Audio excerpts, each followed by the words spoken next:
Hey y'all, how you doing? I'll get to our Infinite Grooves thread here in a bit, but just felt like showing some records. Sometimes as I've said, I'll get started thinking about trying to do a particular genre, and it's just so much, and so I just thought I'd post some things that I want to show that I really like out of my collection. I'm going to start with one of the solo albums I have by Dan Arbraz, Allez dire à la ville. Um, I the main thing I know about this man is that he plays guitar and was part of the band that plays with Alan Stivell for many years, I believe, many years. And if this is electric folk music, that's one description of it. But I also like there's an ambient, slightly electronic thing going on in this music as well. Um, I really like his music. I also want to show the label because this is a cool looking label. Hexagon. Isn't that neat? That's a nice label. I have one other of his albums, but this is my favorite of the two, the one I'm most familiar with. A French guitar player that I stumbled upon is a man named Jean-Pierre Labrador, and he had this band called Coincidence, and it's slightly funky, kind of a prog fusion instrumental. It's charming in that these folks didn't have any budget, so this was recorded in a someone's self-made studio. I mean, you can really hear it's lo-fi, but there's just some of the songs in particular. He kind of tries to show off that he can play fast, but more interestingly, the melodies and the runs that he chooses to use are kind of singular. Nothing incredible, but just neat and singular. And the only other word I can think of is charming. Coincidence. Really like this. This is also on a small label. Oh, and it's cool. It comes with some artwork, as well as a sticker. I have this right. This came out in the 70s, I believe. Yeah, a coincidence sticker. Here's a record here's a record that has a cover where the record doesn't live up to the cover by any means, but I bought it because the cover is so good, and it's this band called Aura. Found this in New York last year. I remember having it actually as a kid, as a cutout, and getting rid of it after a while because I didn't like the record. I love the cover. Isn't that a cool graphic? I'm going to scroll down with this thing. It's a fold out, and you'll kind of see what I think is the problem with the band, which is we have this egomaniac who is the leader of the band, and based on the evidence of this record, he has no business feeling so egotistical. The band is pretty good. The writing is just okay. But that cover is fantastic. I love the cover. And then we open up the album, and again, we see more evidence of this guy. If you happen to see this fella, I don't mean to offend you, but this looks pretty obvious to me. It's like, I am the leader of this band. I am the genius, and these are my minions. Now, maybe that's me overstating what I see here, but that's what it looks like. And like I said, I've listened to this record all the way through many times, and I just did again the other day, last night, to make sure I don't misspeak. There's one track on here that has a passage that I think is really good, and that's it. The rest of it is mediocre. But look at that incredible cover. It's just great. So glad to have it in my collection. Wanted to show the cover because it's so cool.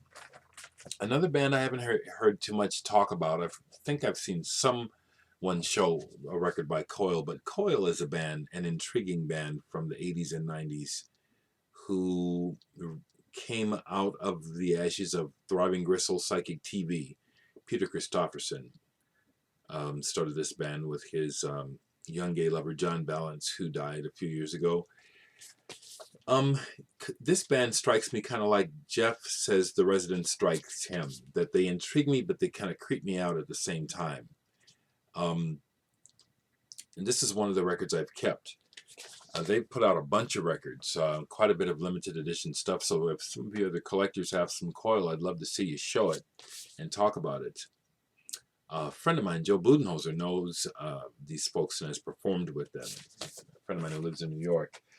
That's the record that I kept by Coil. And the other thing I'd say about Coil is I consider them to be a bit ahead of the curve when it comes to modern sampling electronic-based music. I think they were a subtle influence on things like Nine Inch Nails, probably much more beyond that, but that's one big name that I would mention that I think I hear Coil doing things in really creative, strange ways that became popularized by Trent Reznor. Kind of thinking of Fatback Funk, who is also here in the vinyl community. I just thought I'd show some of the more funky things in my collection, because I do have funk, you know. Cold Blood is a San Francisco band that I just love, and this album, Sisyphus, is just a killer. Truly one of the funkiest bands of primarily white folks from back in the day. My older brother and his crew were big-time funk fanatics, and they turned me on to this when it came out. My brother just went head over heels about this album when it came out, and we all, when I say we, and my brother and other musicians from my circle, we learned a lot from those albums. Here's another one of their albums. I think this is their first album, Cold Blood. Lydia Pence, I believe she's still going. Quite the voice, you know, and she started out looking pretty tight, you know what I'm saying? I don't know that the years have been very good to her. I don't know if it's been drink or drugs or combination, or bad life, bad boyfriends, maybe all of the above. Seen pictures of her recently where I understand she's still performing, but you know, you can tell that life's been hard on her. But if you like funk and the San Francisco scene, here's some Cold Blood you ought to check out. Those are two of their albums that I have. Making a complete turn over to Europe, one of the prog bands from Italy that I like, that I have a few records by on vinyl, is Banco del Mutuo Soccorso. I don't think I said that very good, but this is a soundtrack that they put out called Garofano Rosso. And they had a lead singer, big heavy set guy, who had an operatic voice, but this one is primarily instrumental, which I actually like better, because the music is so well written, well played, and arranged. Great band from the 70s, 80s, and I believe that Banco is still going, or had been going up until recent years, with many of the original members. Really good music. When Keith Emerson started his label, because of the success of Emerson, Lake and Palmer, he attempted to open some doors for other like-minded musicians, Banco being one, and he released this album of theirs, which is actually a couple of different albums originally released in Italy, combined, you know, songs taken from a couple of different albums.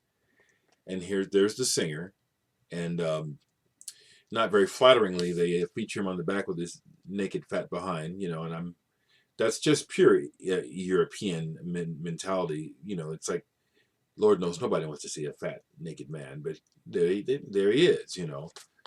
And I think I can understand, again, the mentality behind it, you know, humanity, humane. Here's this man, you know, here's this band, here's this personality, larger than life. And this is really good. I especially love the music, the playing, the keyboard, the interplay with the drums is just killer. Love it, Banco. Another Italian band that I really like from the 70s. I could go more recent, but these are records that I want to share. If you can find these, or download, find them on people's blogs, and hear this music, I recommend it. Arte e Mestieri. The drummer in this band is singular, has a unique style, real busy, kind of like, you know, a precursor of what Zach Hill does, but not nearly as frantic. But RTA Mestieri, great Italian jazz rock prog band. And Quinto Stato, I believe is the name of this. I love this album. And I love the pictures as well as the pictures on the inside because, you know, you can tell these guys are just brothers. You know, they're just bros. Check it out. Here they are. You know, if you can see closely, they're hanging out, kind of got their motorcycle shit going on, smoking a doobie, being silly together.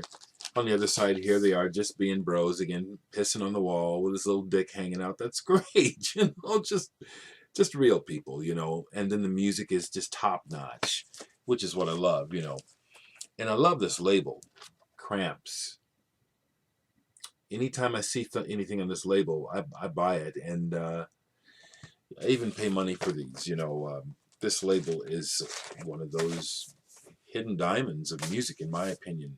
Everything on this label is interesting, usually just incredibly fantastic. Another one of their records.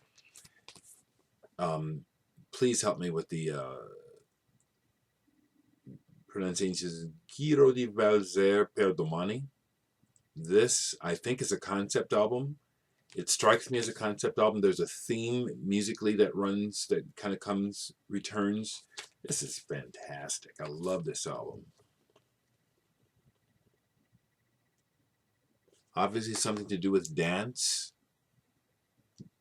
Possibly specifically ballet. I don't know if that's the case or the shoes are more symbolic. Love this album. Wanted to show that and have a few more because I try not to make these things too long. You know, I just, regardless of what folks say, I just think that time is short for all of us. I love Julian Cope, and he put out a series of 12-inch singles in this really nice packaging. Look at this box. And this one I just love. Fear Loves This Place EP. This is a killer, killer song from the album Jehovah Kill. And I love it. He's got the Faust t-shirt on. You can't quite see it, but Julian Cope has been a championer of all things prog and kraut for many a decade. I got to take the record out because this record is just beautiful. It's a beautiful picture disc. The music is, this is a great song. Fear Loves This Place. Great song. But what a package. Julian Cope was dropped by Island Records shortly after I think he was getting away with murder with the label, and I think he knew it and just went for it. Whatever he could get them to do while it could be done, he did. And I imagine he lost those folks some money. Julian, don't be mad. You know, I know that Julian's never going to see this video, but it's a sentiment, you know. I mean him no ill will, but yeah, he got that. He spent their money. You know, I don't know if they ever made it back. Another band I really like, and I don't know if I've shown this, but I want to show it because I just love this band and this package. Future Sound of London, ISDN. Really found this when it came out on vinyl up in Minneapolis. I forget the name of the store, but just love the packaging, the way that it has these little Velcro. It has Velcro that keeps it shut. But I've always loved their graphics. I'm going to take the records out and try to show this. Although, interestingly, they look even dated a little bit now because of computer graphics constantly evolving. But it's a double record set. Just I love the way that they package, and I also like. I really like what they were doing with sampling and collage, and there they are with the Virgin label. Future Sound of London's Good stuff. And the last thing I want to show, I've got a bunch of his records, but this is one that I want to share. It's really glad that I bought it when it came out. Probably impossible to find now. It's Frith, live in Japan, box, put out by Recommended Records in Japan. Look at that. I've had it forever. Okay, yeah, I can glue that down, fix that, but it's been sitting up there for a long time, and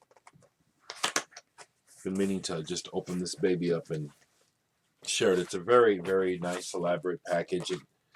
Frith is one of my favorite guitar players. He's singular. He's not like a Jimi Hendrix, although he could probably do things like that, but he's more of someone who, along the lines of Dereck Bailey, who has really taken the guitar and just opened up the ways of playing it, approaching it, getting sounds out of it with it. So it comes with that booklet, this little booklet. It looks like it's kind of an itinerary of the different concerts that he played. Poster. Yeah, he plays violin too. Henry Cow was the band that I first heard of him through, and then of course the records. Let's say they go like this. Okay, live in Japan. I'm going to take that off. And then the second record.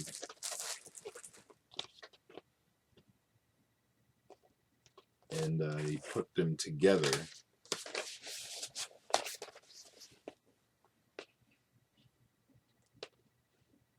Let me get that. If I can just, there we go. Isn't that wild? Live in Japan. One of the first people that I heard who would lay the guitar on the table, not like a laptop steel, but would lay the guitar on a table and start playing it with forks and alligator clips and magnets and just get all kinds of amazing sounds. So I just wanted to show some records. That's some of the music that I love. There's so much more I want to share. Y'all have a good day.